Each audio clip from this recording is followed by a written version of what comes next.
After making the move up to 4A, Daleville High School was on the hunt for a new head coach this offseason. They went out of state and found a proven commodity in Maurice Freeman, who won 2 state championships in Georgia.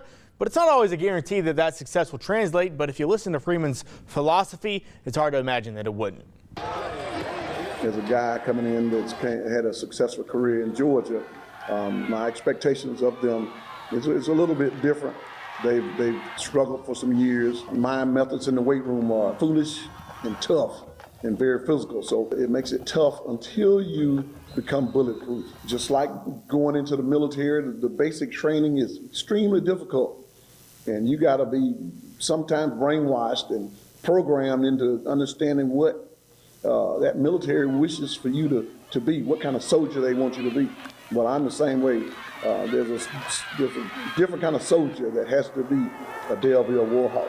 Well, if the Warhawks are soldiers, then Amarion Pinckney was a decorated general for this offensive quarterback last season, but now he's moved on to Alabama A&M, and now Freeman is looking at junior Ruben Garcia to man the helm. Ruben has to carry the mail. He has to be the leader. He has to be the general. Freeman has seen good things out of Montez Malone and Javion McLeod as do-it-all players on the offense and thinks of them and Garcia as a big 3 for the Warhawks. There are 2 guys that can just about play anywhere, receiver, slot, running back. So those 2 guys there, both are juniors, along with Ruben. They're all juniors.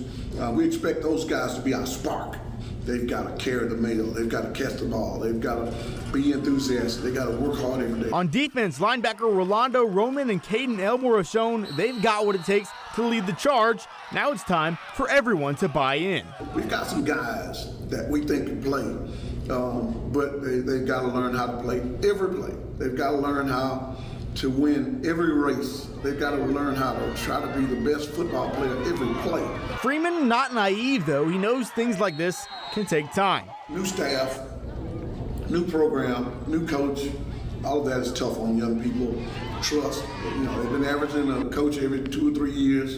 It's tough on kids because they want to trust you, and then that guy, you finally get to know him and he disappears, and another guy shows up. But if he took a look into his own future, he does not see himself going anywhere else anytime soon. Daleville football is my life. My intentions is to make this program the best that I can make it, and want these young people to be able to depend on me and understand that you got to coach for a while. As long as the good Lord allow me to coach, then I'll be the head coach at Daleville High School. All right, well, the Warhawks open their season August 30th as they travel to Florella. You can keep up with all of our high school team breakdowns on WDHN.com.